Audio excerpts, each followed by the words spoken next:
나누겠습니다. 죄송합니다. 제가 한번 웃기면은 잘 못 참거든요. 계속 웃기네. 자, 하나님께서 욥에게 이렇게 말씀을 하세요. 7절입니다. 너는 대장부처럼 허리를 묶고 내가 너에게 묻겠으니 내게 대답하라. 너가 내 공의를 부인하려느냐? 너의 의의를 세우려고 나를 악하다 하겠느냐? 이렇게 하죠. 하나님께서 대답을 하라고 하시는데 뭐를 대답하라고 하시는 건가? 옳음을 물으시는 겁니다. 옳음. 너가 진짜 옳으냐 이거죠. 너 진짜 옳으냐? 너가 그렇게 화를 내면서 징징대는 그 모습, 그 외침이 진짜 옳으냐 이겁니다. 우리가 어제 나누었나요? 어제 아침 경건회를 통해서 나눈 것 같은데, 우리가 무언가를 하나님께 따질 때 혹은 화를 낼 때 그게 항상 정당하다고 생각해서 화를 냅니다. 사람에게도. 근데 야고보서 말씀을 보면 하나님 앞에서 옳지 않다 이렇게 말씀을 드렸죠. 성내는 것이 옳지 않다.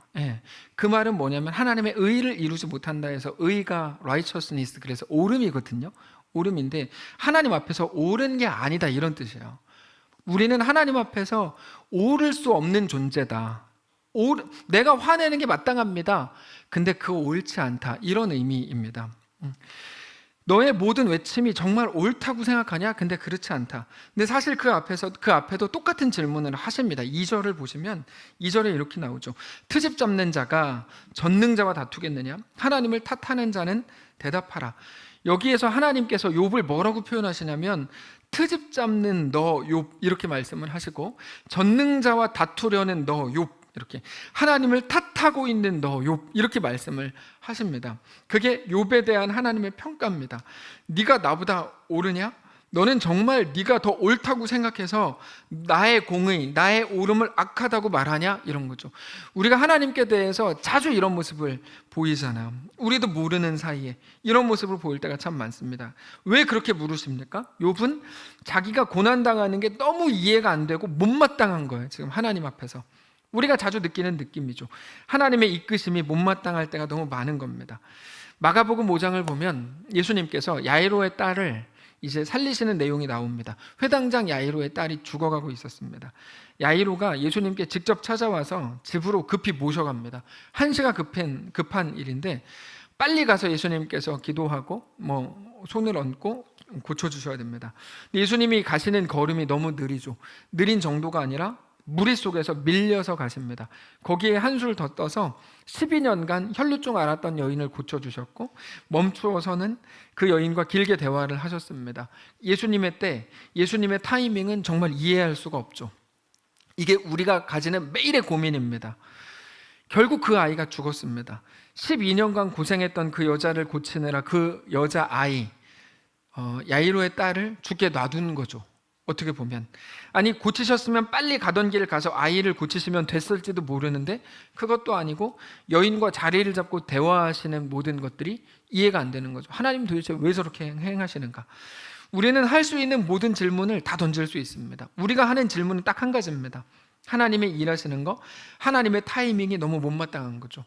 우리가 사업을 하거나 직장 혹은 가정에서 어떤 일들이 있을 때 하나님의 타이밍이 늘 마음에 드세요?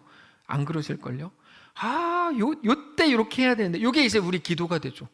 요때 요게 이렇게 돼야 되는데, 요것만 이렇게 완성되면 되는데, 근데 항상 하나님의 타이밍은 우리가 볼 때 못마땅해요. 너무 좀 별로예요. 욥이 느꼈을 느낌입니다. 하나님의 일하심이 못마땅하다. 조금 바꿔서 표현하면 최소한 이 부분에서만큼은 하나님이 아니라 내가 옳다, 이렇게 생각하는 게 굉장히 많죠.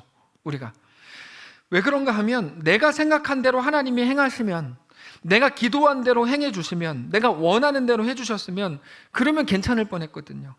그때가 정말 좋은 기회였는데 도대체 왜 그러셨냐는 거죠. 욥의 고민이고 욥의 의심이었습니다. 하나님의 때에 이해가 안 되고, 하나님의 때에 대해서 이해가 안 되고, 왜 그러시는지 도저히 모르겠다는 마음이 막 생깁니다. 욥은 그거를 자기의 옳음이라고 생각을 한 겁니다. 그러니까 하나님의 못마땅한 그 부분이 우리에게 우리의 옳음이 된다고요. 우리의 의가 되고. 그래서 하나님께서 욥에게 8절처럼 물으신 거예요. 네가 옳고 내가 틀렸다고? 그러면서 8절이 나오는 겁니다. 네가 옳다고 하면서 나를 악하다고 하는가? 이거죠. 너의 의의를 세우려고 나를 악하다고 하겠느냐? 다시 말해서 하나님은 네가 옳으냐 내가 옳으냐 이렇게 물으시는 겁니다. 여기서 우리가 한 가지 질문을 해야 됩니다. 하나님께서 누가 옳은가라고 하실 때 과연 하나님의 옳음이라는 게 무엇인가를 우리가 생각해야 됩니다. 하나님의 옳음은 뭔가? 하나님의 옳음, 하나님은 정말 뭐를 옳다고 하시는가? 욥은 하나님의 질문에 대해서 한마디도 대답을 하지 않았습니다. 대답할 마음이 없었거든요. 4절을 보시면 보소서 나는 비천하오니 무엇이라 주께 대답하리이까? 손으로 내 입을 가릴 뿐이로소이다. 내가 한 번 말하였사온즉 다시는 더 대답하지 않겠습니다. 욥이 이렇게까지 말해요. 하나님이 질문하시는데 내가 대답 안 하겠다. 겸손의 표현이 아니죠. 대답하기 싫은 거죠. 그래서 그냥 이렇게 말해버려가지고 피해버리는 겁니다. 이 부분을 쉬운 성경으로 보면 더 이해가 쉽습니다. 4절 쉬운 성경이 이렇게 돼 있어요. 저는 정말 무가치한 사람입니다. 제가 무슨 대답을 하겠습니까? 단지 입을 가릴 뿐입니다. 나는 한 번 말을 했고 대답하지 않겠습니다. 2번 말했고 더 이상 안 하겠습니다. 이 겸손의 표현이 아닙니다. 4절 앞에 됐습니다만 붙이면 무슨 말인지 바로 이해가 됩니다. 4절 다시 보여주시면 됐습니다. 저는 그래요. 정말 무가치한 사람이라고요? 내가 무슨 대답을 하겠습니까? 내 입을 그냥 가리겠습니다. 그러니까 이거는 대답하기 싫다는 거거든요. 이제까지 친구들과 하는 말을 하나님이 다 듣지 않았냐 이거죠. 하나님의 옳음에 대해서 욥은 아무런 대답도 하지 않겠다는 겁니다. 자, 그러면 하나님의 옳음은 뭘까요? 왜 하나님은 그렇게 당당하게 욥에게 하나님 자신이 옳다고 하신 걸까요? 하나님은 욥이 모든 고난과 실패와 깊고 깊은 의심과 갈등을 겪고 있을 때, 그래서 하나님을 원망하고 있을 때조차 욥을 놓지 않으셨습니다.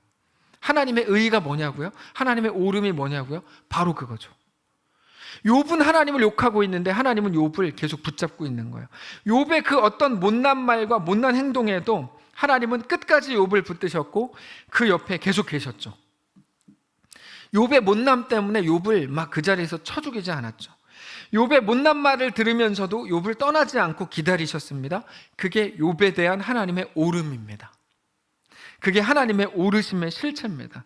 솔직히 욥기를 잘 읽어보면 세 친구가 욥을 공격할 때 하는 말들을 쭉 하는데 욥은 그 말들에 앞서서 계속 맞서서 뭐라 그랬죠? 내가 옳다 그랬거든요. 니네는 그렇게 말하지만 내가 옳다. 근데 자기의 옳음을 주장하는 말들을 보면 결국 하나님은 틀렸다가 되거든요. 왜냐하면 그 모든 일들을 허락하신 분이 하나님이시니까. 하나님은 틀렸다. 하나님의 일하시면 뭔가 이상하다. 잘못된 것 같다. 하나님이 우리를 제대로 다스리는 게 맞나? 이런 식의 말들입니다. 우리도 모르게 불평할 때 우리가 그 말을 하고 있는 거예요. 우리가 한마디로 욥의 비명이죠. 하나님에 대한 욥의 비명. 하나님은 왜 저렇게 일하시냐? 근데 우리가 하나님한테 벌 받을까 봐 그런 표현까지는 못하죠. 그러니까 다른 말들을 하지만 어쨌든 내가 옳을 때 하나님은 옳지 않은 게 되거든요. 근데 그때도 하나님이 욥을 떠나시지 않고 계속 그 옆에 계시되라는 것이 욥에 대한 하나님의 옳음입니다. 그리고 이런 일은 우리 삶에도 매일같이 일어나는 일입니다. 우리는 로마서 8장 28절을 잘 압니다. 로마서 8장 28절에 이렇게 써 있죠. 우리가 알거니와 하나님을 사랑하는 자 곧 그의 뜻대로 부르심을 입은 자들에게는 모든 것이 합력하여 선을 이루느니라. 확인하고 갈까요? 저 말씀 한번 다 같이 읽겠습니다. 시작. 우리가 알거니와 곧 그의 뜻대로 부르심을 입은 자들에게는 모든 것이 합력하여 선을 이루느니라. 네, 여러분 저 말씀 믿으십니까? 우리 양심껏 합시다. 믿으시면 가만히 계시고 못 믿으시면 오른손을 드세요. 우리는 저 말씀을 믿어요. 저 말씀을 믿어요. 네. 근데 이 말씀을 알고 믿고 하나님은 나를 도우시고 나를 붙드실 거고 하나님이 붙드시는 자가 결국 승리한다를 믿고 알면서도 매일같이 좌절하고 절망합니다. 그렇죠. 이게 이제 왜 그러냐고, 도대체 왜 그러냐고요. 네? 부정의 생각들과 부정적인 말들을 막 쏟아놓죠. 모든 게 합력하여 선을 이룬다는 거 믿는다면서요? 근데 왜 부정적인 말을 쏟아내고 왜 나 망했어 라고 얘기하는 거죠? 그러니까 앞뒤가 안 맞는 거예요. 솔직히 하나님이 아버지라는 사실, 하나님이 왕이라는 거, 내가 구원받은 하나님의 자녀라는 사실을 아는 사람은 많지만 그 진리 때문에 만족하면서 어떤 상황 속에서도 행복해하면서 믿음으로 사는 사람들은 별로 없죠. 이게 이제 문제인 겁니다. 있긴 있는데 거의 소수입니다. 교회 안에는 오히려 반대인 사람들이 더 많습니다. 교회 밖에 있는 사람들은 얘기할 것도 없죠. 교회 안에서조차 반대인 사람들이 더 많아요. 저 알고 믿는다 그러면서 무슨 일만 있으면 막 이런 일들을 더 많아요. 욥과 같은 사람들이 더 많죠. 성경에서 볼 때도 그런 의심과 한숨으로 사는 사람들이 더 많았고, 단지 그런 사람들이 아니라 그게 바로 우리들인 거죠. 그게 우리들입니다. 그래서 괜히 사실 욥기가 괜히 막 애매하게 혼자 고난받았던, 잘못도 안 했는데 그냥 뭐 억울하게 고난받았던 한 사람의 이야기가 아닙니다. 욥기를 너무 많은 사람들이 오해를 해요. 그냥 그는 다 잘했고 착하고 선하고 의롭고 최고인데 괜히 하나님이 뭐 사탄이랑 거래 잘못해가지고 그가 고난을 받았다. 그러니까 이상한 그런 식의 생각들을 많이 하는데 그게 아니고요. 욥기는 우리 모두의 이야기인 거죠. 우리 모두의. 하나님 앞에서도 여전히 나의 옳음, 나의 때, 나의 판단을 앞세우면서 지금은 기도하기 싫은데요. 뭐 예를 들면 지금 내가 뭐 하나님이 내 상황을 잘 알지도 못하는 것 같은데 왜 나한테 그런 거를 요구해요? 뭐 이런 식으로. 아까 아합이 했던 말들. 아합이 무슨 말 했습니까? 내가 하나님의 뜻대로 3년간 살아보려고 했는데 하나님이 자꾸 미가야를 통해서 주시는 말씀은 내 생각과 계속 다르잖아요. 그러니까 여호야긴이 그러지 않습니까? 나는 하나님의 말씀을 듣지 않기로 작정했다. 그런 모습들이 우리에게도 계속 나오는 거예요. 계속. 욥도 오늘 본문에 그 얘기하는 거예요. 욥이. 근데 그게 욥만이 아니라 우리 자신이기도 한 거죠. 근데 중요한 건 이겁니다. 그 모든 상황 속에서도 그런 연약한 현실, 인간의 본성 때문에 어쩔 수 없이 갈등할 수밖에 없다고 핑계하게 되는 모든 연약한 현실 속에서도 하나님은 여전히 우리 삶에 대해서, 우리 인생에 대해서 옳으신 분이라는 사실을 믿으실 수 있길 바랍니다. 욥기는 그거를 얘기하는 겁니다. 하나님이 틀렸냐? 하나님이 옳다. 지금 나한테 이런 일이 일어난 거는 잘못된 거 아닙니까? 그래. 근데 하나님이 옳다. 하나님이 뭐가 옳습니까? 네가 틀렸다. 하나님이 옳다. 하나님의 모든 이끄심은 항상 선하다. 모든 일들을 합력하여 하나님은 선을 이루신다. 아멘은 뭐 집에 가서 해도 상관없다. 근데 그거는 믿어라. 이렇게 얘기하는 게 욥기예요. 그 말은 욥에게 그러셨듯이 우리 삶을 놓지 않으시고 포기하지 않으시고 끝까지 기다리시고 붙드실 거라는 말이죠. 우리는 좋아질 상황이라거나 당장 역전될 무언가를 바라보고 그러므로 평안한 게 아니고 끝까지 우리를 붙드시고 끝까지 우리를 기다리셔서 끝내는 결국 우리를 당신의 것으로 만드시고 그렇게 받아주실, 어떤 우리 연약함과 실수와 못남에도 불구하고 우리를 끝내 포기하지 않으실 하나님을 믿는 겁니다. 우리가 옳아서 하나님이 우리 편이 돼주는 게 아닙니다. 많은 기독교인들 중에 요 부분을 자꾸 헷갈려가지고 그냥 자꾸 그래요. 우리가 옳을 것이기 때문에, 우리가 옳았기 때문에 하나님 우리 편 되시는 게 아닙니다. 둘째 아들이 집 나갔는데 그럼에도 하나님은 그에게 어떤 은혜를 주세요? 아버지의 집을 그러므로 생각하게 하시잖아요. 그게 하나님의 은혜라고요. 지지난주에 말씀을 들었죠. 우리는 지금 갈림길에 있는 게 아니에요. 내가 여기서 죄를 지을 수도 있고 죄를 짓지 않을 수도 있는데 죄를 지으면 형벌이고 죄를 짓지 않으면 구원이고 이런 갈림길에 우리가 있는 게 아닙니다. 우리는 죄인이에요. 로마서 3장을 읽어보세요. 우리는 이미 모든 사람이 죄를 범하였음에 하나님의 영광에 들어갈 수 없는 죄인입니다. 우리는. 그게 우리의 시작이었고 현재 모습이에요. 우리는 오늘 죄 짓지 않았기 때문에 살 수 있는 게 아니라 죄 지은 현장에서도 여전히 하나님의 은혜를 갈구하여 살 수 있게 되는 거죠. 그게 우리의 모습입니다. 우리 어떤 연약함과 실수와 못남 속에서도 우리를 받으실 하나님을 그러므로 우리는 오늘 믿고 바라봐야 되는 거죠. 성도 여러분, 그 사실을 믿어야 됩니다. 우리가 결국 하나님의 손에 붙들려서 하나님과 함께 승리자의 반열에 오르게 될 거고 하나님이 안아주시는 그 놀라운 인생이 될 것을 믿으십니까? 그거를 믿는 게 기독교입니다. 예수를 믿는다는 것 때문에 지금보다 더 착하게 되고 착하게 살아야죠. 신약 읽어보세요. 착하게 살라고 돼 있어요. 근데 착하게 되고 더 죄짓지 않게 되고 더 어떻게 돼서 우리가 그것으로 뭐 어떻게 되는 게 아니고 우리가 연약함 속에서도 하나님이 우리를 붙드셔서 우리가 결국은 놀라운 인생이 되는 것, 그게 기독교 신앙입니다. 그래서 우리는 하나도 내세울 게 없는 거예요. 오직 하나님의 은혜밖에는 구할 게 없는 거죠. 그 믿음을 가지고 가는 게 성도의 삶입니다. 그 믿음이 없이는 우리의 현실 속에서 하나님의 백성으로 절대로 살 수가 없습니다. 절대로. 하나님의 백성으로 우리 현실에서 어떻게 살아요? 그 믿음이 없는데. 눈에 보이는 대로 다 진행될 거라고 믿으면 어떻게 살아요? 눈에 보이는 대로가 아니라 믿음으로 살아가기로 결정해야 우리가 그나마 살 수 있지. 그렇지 않습니까? 여러분, 우리 마음대로 되는 일이 있습니까? 하나도 없잖아요. 근데 무슨 수로 우리가. 그러므로 성도 여러분, 오직 하나님을 붙들고 가십시오. 근데 더 솔직히 말하면 우리가 하나님을 붙들고 가는 게 아니고요, 하나님이 나를 붙드신다는 것을 믿고 가는 거예요. 이것마저도 표현이 정확히 하면 우리가 주를 막 붙들고 갈 실력도 없어요. 우리는 하나님이 나를 붙들고 가신다는 것을 믿고 가는 거죠. 우리가 붙든 우리의 의지는 언제 약해지고 언제 변질될지 모르는데, 하나님이 붙드신 하나님의 의지, 하나님의 붙드심, 하나님의 이끄심은 언제까지나 가장 완전하고 가장 단단할 것임을 믿으시기 바랍니다. 그 단단함, 이름을 잘 졌네. 단단히. 이름을 너무 잘 지은 것 같아요. 그 단단히가 입장 사람이라면서요.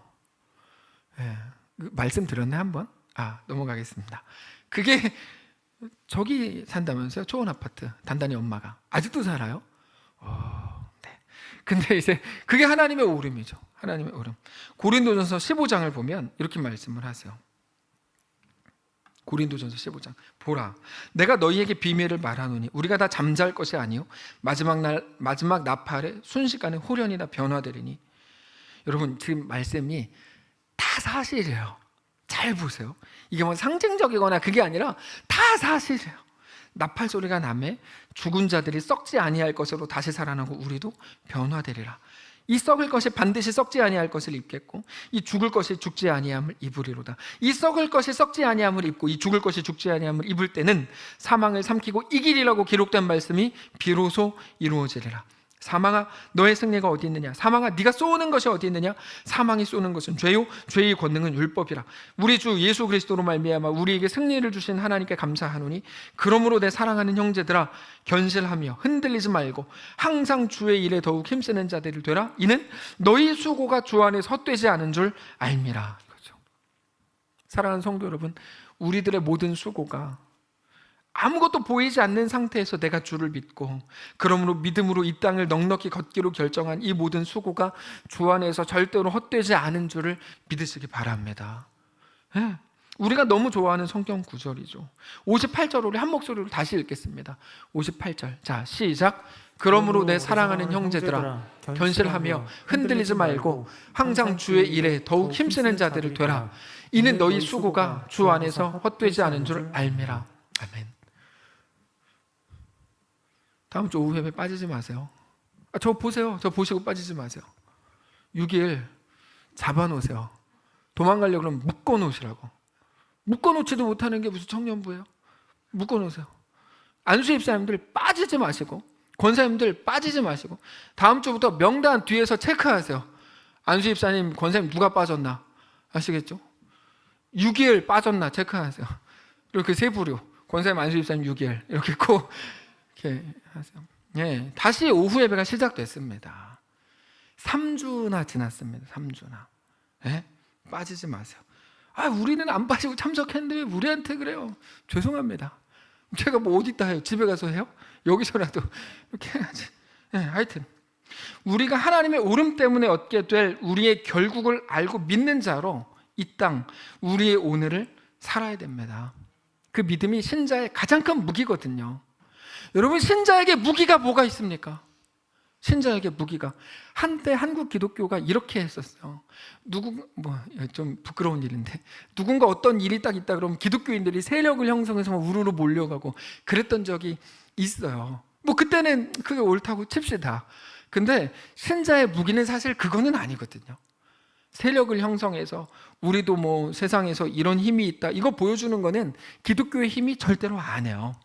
기독교의 힘은 뭡니까? 믿음이에요. 내 오늘 무너짐이 무너짐으로 끝나지 않게 하실 하나님, 그게 우리 유일한 무기예요. 그게 초대교회 성도들이 살았던 힘이고요. 우리 그때 영화 다 보지 않았습니까? 배너였나? 아니면 뭐였나? 하여튼 봤는데 뭐냐면 예수님은 그들에게 향해서 말씀으로 다가가시는데 거기 여전히 배너였군요. 바라바인가?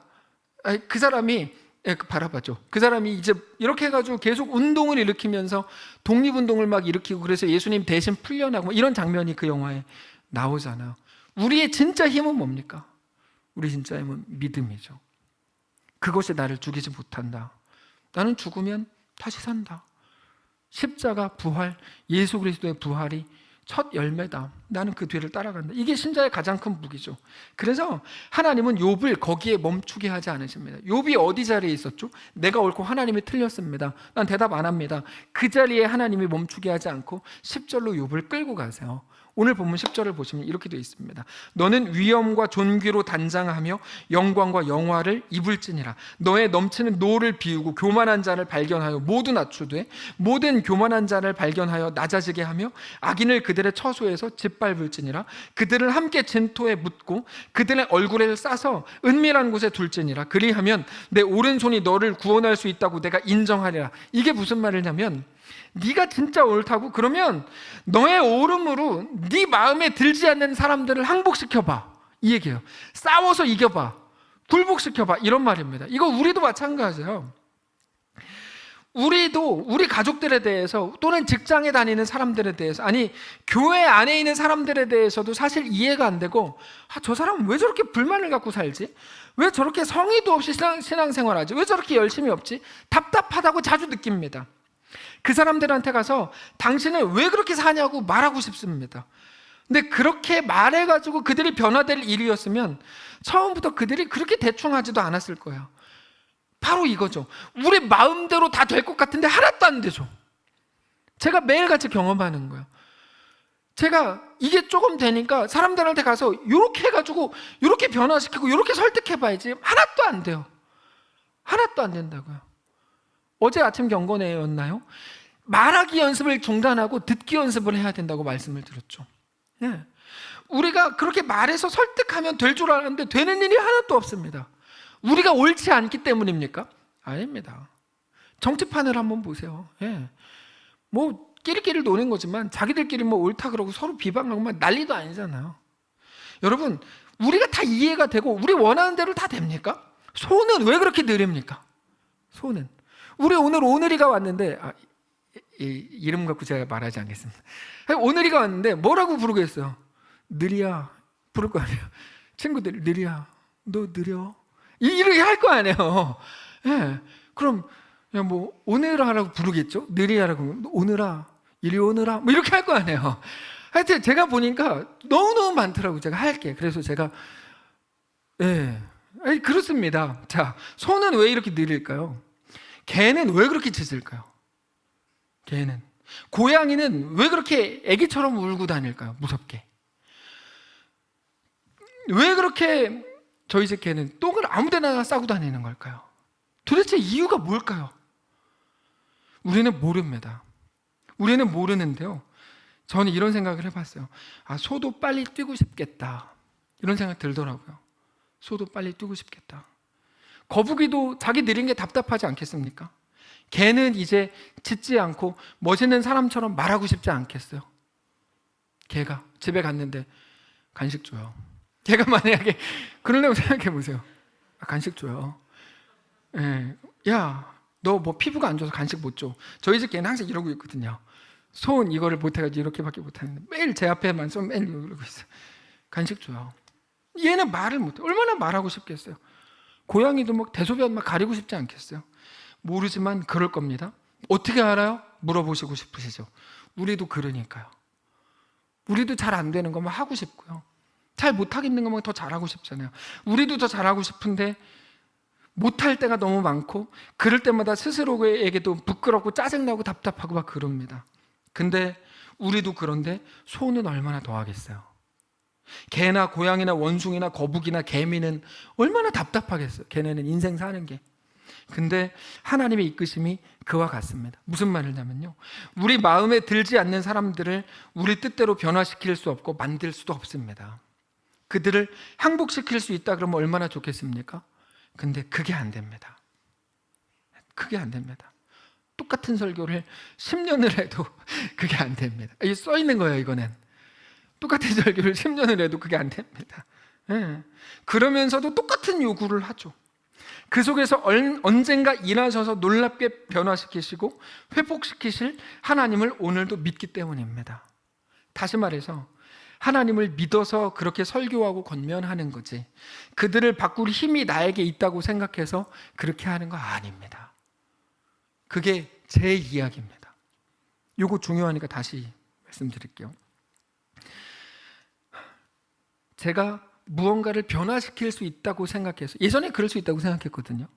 근데 그럴 수 있다고 생각해서 설교하는 게 아니고, 그들을 바꿀 힘이 나에게 있다고 생각해서 그렇게 하는 게 아니고, 하나님을 믿어서 그렇게 설교하는 거고 그렇게 권면하는 것 뿐인 거죠. 그렇게 우리 의지나 우리 말빨이나 우리 실력에 대한 믿음이 아니라 결국 하나님의 일하심에 대한 모든 방식, 모든 하나님의 이끄시는 길, 하나님의 보여주시는 길에 대한 철저한 신뢰로 가는 것, 하나님은 우리에게 그거를 요구하고 계시는 거죠. 바로 그겁니다. 우리 앞에 있는 이해되지 않는 모든 일들에 대해서 웃음거리로 만들고 가십거리로 삼을 수 있는 모든 것들에 대해서 하나님의 이끄심을 솔직하고 겸손하게 그렇게 인정하셔야 됩니다. 하나님의 이끄심을. 이 문장이 깊은 뜻이기 때문에 생각하고 또 생각해야 됩니다. 하나님의 이끄심에 대한 솔직하고도 겸손한 순종, 그게 신자들의 유일한 삶의 방식이고 가치관이어야 한다는 거죠. 자, 다시. 하나님의 이끄심에 대한 솔직하고도 겸손한 순종이 신자들의 삶의 방식이고 유일한 가치관이어야 한다는 거예요. 재밌는 거는 야고보서인데 거기에 욥이 나와요. 야고보서에. 야고보서 5장 11절에 이렇게 돼 있어요. 보라, 인내하는 자를 우리가 복되다 하나니 너희가 욥의 인내를 들었고. 욥이 어디 인내합니까? 이 재밌는 거예요. 욥의 인내를 들었고 주께서 주신 결말을 보았거니와 주는 가장 자비하시고 긍휼히 여기시는 이시니라. 여기 인내하는 자로 욥을 말씀하시는데 말씀 끝에 무슨 말씀 끝에 욥이 나오는 거냐면 그냥 11절만 보면 안 돼요. 7절부터 봐야 됩니다. 야고보서 5장을 7절부터 이렇게 돼 있어요. 그러므로 형제들아, 주께서 강림하시기까지 길이 참으라. 보라, 농부가 땅에서 나는 귀한 열매를 바라고 길이 참아 이른 비와 늦은 비를 기다리나니 너희도 길이 참고 마음을 굳건하게 하라. 주의 강림이 가까우니라. 형제들아, 서로 원망하지 말라. 그리하여야 심판을 면하리라. 보라, 심판주가 문 밖에 서 계시니라. 형제들아, 주의 이름으로 말한 선지자들을 고난과 오래 참음의 본으로 삼으라. 그러면서 욥이 나오는 거거든요. 인내가 뭘까요? 인내가 하나님의 일하심과 이끄심, 인도하심을 믿기 위해서 치러야 되는 사람의 감수를 말합니다. 감수. 하나님의 이끄심에 순종하기 위해서 감수해야 되는 우리의 그 어떤 것들을 감수하는 거, 그게 성경적인 인내입니다. 그냥 참고 그냥 모른 척하고 그냥 가만히 있고 그냥 기다려라, 이게 인내가 아닙니다. 하나님의 일하심과 이끄심과 인도하심을 면밀히 살펴야 되는 거죠. 거기서 하나님의 이끄심에 순종하기 위해서 인간적인 감수들이 필요하다면 그거를 감수하는 게 성경적인 인내입니다. 그러니까 사실 인내라는 게 굉장히 많이 왜곡되어 있는 거죠. 하나님의 뜻이 없는 상태에서는 인내라는 건 처음부터 있지도 않은 거였습니다. 하나님의 뜻을 알고 믿는 자들만 인내할 수 있는 거예요. 결국 우리의 삶을 하나님이 가장 존귀하고 아름답고 가장 완전하게 이끄신다는 사실을 믿는 사람이 하는 게 인내고, 그게 믿음인 거죠. 하나님의 이끄심에 가장 완전한 겸손으로 순종하고 그거를 위해서 따르게 될 모든 희생과 헌신과 자존심을 내려놓는 일, 그런 것들을 감수하기로 하는 거, 그게 인내입니다. 자, 말씀을 정리하겠습니다. 오늘 추수감사주일입니다. 아까도 말씀을 드렸지만 어제 지용남 권사님께 연락이 왔어요. 하장로님께서 병원에 입원하셨대요. 아마 내일, 원래는 제가 어제 들은 바로는 내일쯤이면 퇴원하실 것 같다고 말씀을 들었거든요. 내일 결과 나오고 내일이나 조만간 퇴원하시고 싶으시다고 말씀을 하셨는데, 그렇게 되면 많은 분들이 가셔서 좀 얼굴을 뵙고 오면 좋을 것 같아요. 네. 이제까지는 약간 조금 장로님 가정에서도 좀 꺼려 했었는데, 근데 이제는 좀 한번 얼굴을 뵙는 게 좋겠다라는 생각이 듭니다. 자, 원래는 병원 안 가고 그냥 편안하게 행복하게 돌아가실 날을 기다린다고 했는데 갑자기 호흡곤란이 와서 119 불러가지고 병원에 간 겁니다. 그러면서 가장 슬퍼했던 게, 목사님 내일이 추수감사주일인데 저 내일은 진짜 교회 가서 예배드리고 싶었는데 이렇게 됐어요. 그러면 슬퍼하셨어요. 그리고 1분 정도가 지났을 때 곧바로 다시 전화가 왔어요. 장로님이 목사님 목소리 듣고 싶다 그래서 전화를 연결을 하신 거예요. 제가 사실 저는 뭐 종종 갔었는데 제가 뵌 것 중에 최근에 중에 가장 총명하셨습니다. 통화하는데 내일이 추수감사주일이라서 꼭 평안하게 예배하고 싶었는데 병원에 와가지고 뭐 너무 속상하다. 내일은 잔칫날인데 잔칫날 이렇게 돼서 너무 속상하다. 근데 여러분, 우리가 우리 앞에 일어난 일들을 제어할 수 없는 것 때문에 우리는 늘 속상합니다. 우리 생각대로 안 되니까요. 근데 그게 우리의 삶이죠. 하나님은 뭐를 말씀하시는 걸까요? 하나님은 우리에게 무엇을 들려주고 싶으신 걸까요?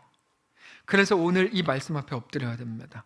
우리 하나님께서 우리에게 이 시대, 우리 앞에 펼쳐진 모든 상황에 대해서 요구하시는 하나님의 뜻을 알지 못한다고 해도 믿을 수 있어야 합니다. 하나님은 우리를 어디로 이끄실까요? 어떻게 이끄실까요? 우리가 어떻게 하기를 원하실까요? 하나님 말씀에 순종하기 위해서 감수해야 될 것들이 많을 겁니다. 희생해야 될 수도 있고 헌신이 필요할지도 모릅니다. 그러나 그 모든 것들을 겸손히 받으시기를 바랍니다. 겸손히 받으십시오. 네. 결국 그 모든 것들을 완성하실 분은 오직 하나님이시기 때문입니다. 그래서 점점 신앙하기가 편해진 시대이기 때문에 신앙하기가 어려워진 시대인 거죠. 너무 편해서 너무 진짜 신앙이 어려워졌어요. 우리같이 연약한 인간이 어떻게 하나님을 닮아갈 수 있을까요? 어떻게 성화가 될 수 있을까요? 어떻게 완전한 영화의 단계에 우리가 이를 수 있을까요? 하나님이 하실 겁니다. 근데 하나님이 짠 하고 절대로 만들어주지 않습니다. 그거는 기도로 만들어지는 게 아닙니다. 훈련을 통해서, 수많은 연습을 통해서 그렇게 하실 겁니다. 37년 걸릴 겁니다. 오전 말씀대로 하면요. 37년을 건너뛰고 싶은 게 우리의 욕심인데요, 그런 건 없다. 이게 성경의 증언이에요. 오늘도 우리는 하나님의 그 훈련 코스에 들어가 있을 겁니다. 하나님의 이끄심과 인도하심에 대해서 가장 온전하게 반응하는 이 견딤이라는 의미의 인내가 아니라 하나님의 이끄심에 대한 감수, 희생과 헌신, 나를 죽이고 오직 예수로 살겠다고 하는 진정한 인내로 하나님의 이끄심 앞에 거룩한 성도들로 서시기를 바랍니다. 그 길이 우리에게 가장 명예롭고 영광스러운 길인 것을 믿으시기 바랍니다. 찬양합시다. 나의 소망 되신 주를 바라봅니다. 우리 모든 성도의 삶 속에서 하나님만을 바라본다는 진정한 고백이 있으시길 원합니다.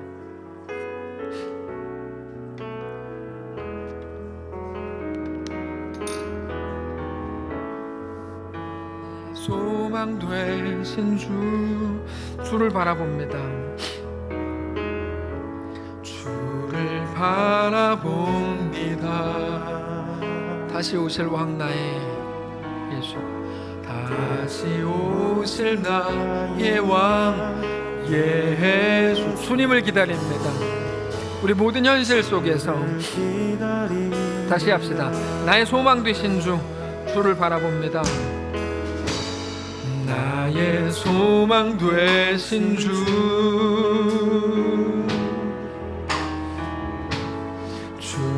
바라봅니다.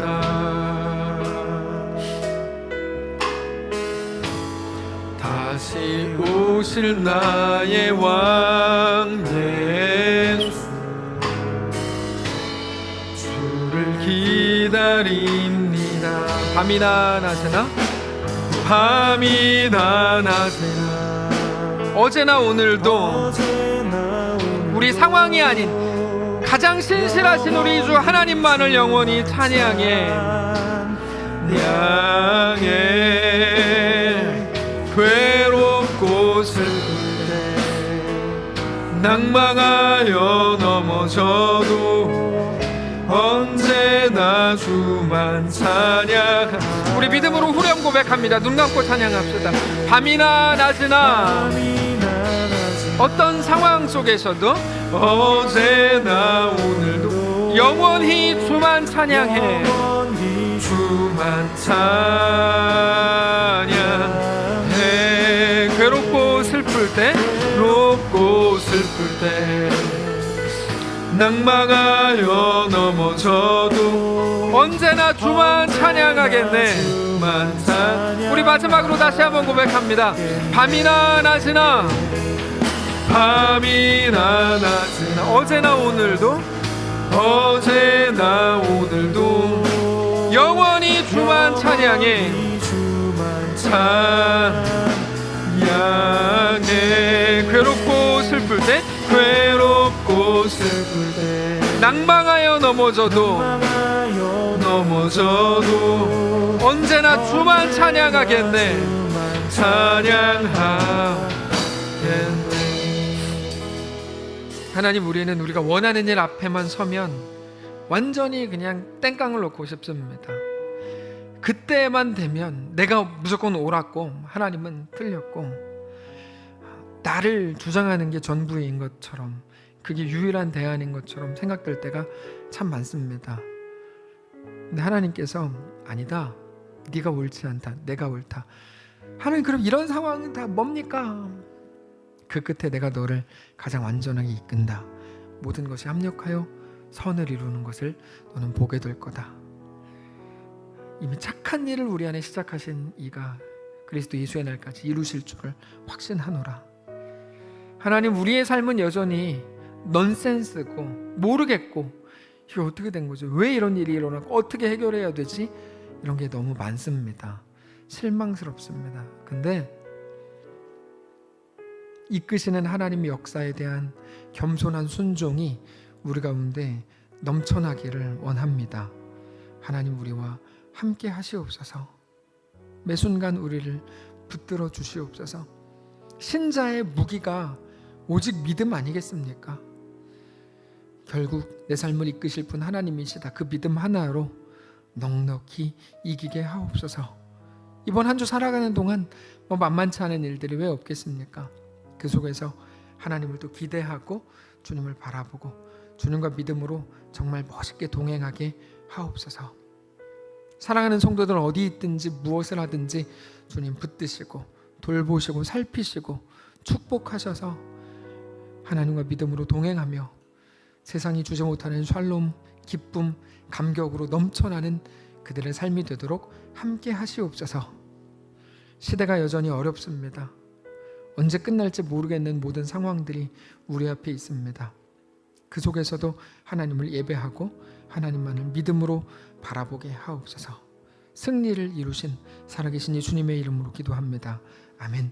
이제는 우리 구주 예수 그리스도의 은혜와 하나님 아버지의 다함없는 사랑과 성령의 교통인도 역사 위로 함께 하심의 은사가 이 시간 우리의 손을 다 떠나버린 문제 앞에서, 내 옳음과는 다르게 행해지는 모든 현상 앞에서도 하나님을 믿고 주님을 신뢰하며, 그러므로 하나님 행하실 일들을 기대하는 그 감수, 그 인내, 그 믿음의 삶을 살기로 결정하는 사랑하는 모든 성도들 머리 위에, 그들의 가정과 생업과 사랑하는 이 교회 위에 이제로부터 영원까지 함께 계실지어다.